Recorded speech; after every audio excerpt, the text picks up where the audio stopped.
Advocate Saifur Rahman, আমাদের বাউলরাও কিন্তু অ্যাবস্ট্রাক্টভাবে অনেক কিছু বলেন। আমি আমি আমি শুধু একটু বিষয়টা আপনার দৃষ্টি আকর্ষণ করার চেষ্টা করি। বাউল আবুল সরকারের মুক্তির দাবি ও দেশ জুড়ে মাজার দরগা ভাঙচুরের প্রতিবাদে খুলনায় গণতান্ত্রিক ছাত্র জোটের মানববন্ধনে হামলা ও মারধর করা হয়েছে।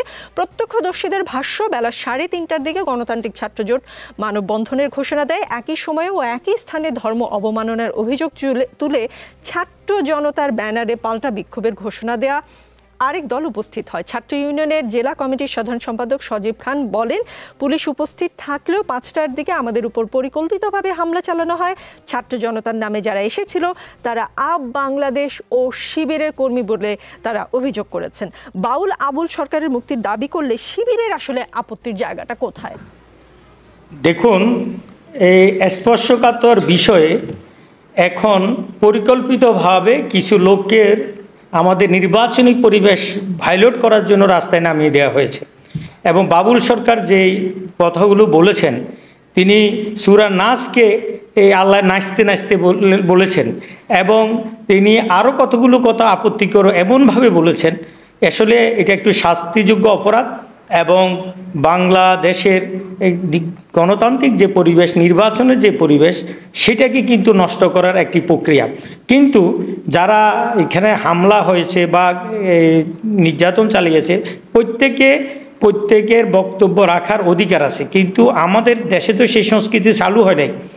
কারণ আপনি যদি 5ই আগস্টের আগে যান, তাহলে আপনি কি একটা ব্যানার নিয়েও কি রাস্তায় কোথাও দাঁড়িয়ে থাকতে পারতেন?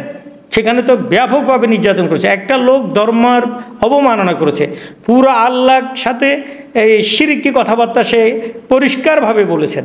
এবং এই অবস্থায় যদি তাকে আরও কিছু লোক সমর্থন করতে যায়, আমি তো মনে করি পুলিশ প্রশাসন ওদেরকেই এখান থেকে আগেই, কারণ ওরা একই অপরাধী। যারা আল্লাহকে অপমাননা করে, আল্লাহর বিরুদ্ধে অবস্থান নেয়, ওই লোকটার মুক্তি দাবি করার জন্য তারা যাওয়ার মানেই হলো একই অপরাধে তারা অপরাধী। সুতরাং তাদেরকে পুলিশে আগে গ্রেপ্তার করা দরকার ছিল, তাহলে আর ছাত্র জনতা হামলা হতো না। তারপর আমি বলছি, আমাদের আইনশৃঙ্খলা বাহিনী যদি যথাযথ পদক্ষেপ গ্রহণ করে সাবজেক্ট ম্যাটারটা অ্যাড্রেস করতে ব্যর্থ হয়, তাহলে কিন্তু আইনশৃঙ্খলা নিয়ন্ত্রণে থাকে না।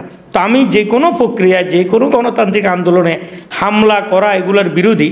তারপরও আমি বলছি, আমাদের অ্যাডমিনিস্ট্রেশনকে আরও সচেতন হতে হবে, কারণ একই সাবজেক্ট ম্যাটার নিয়ে রাজপথ উত্তপ্ত করা হচ্ছে, পরিকল্পিতভাবে নির্বাচনী পরিবেশ নষ্ট করা হচ্ছে এবং খুব টাচি ম্যাটার এই বাউল সরকারকে রাজপথে নামিয়ে দেওয়া হয়েছে।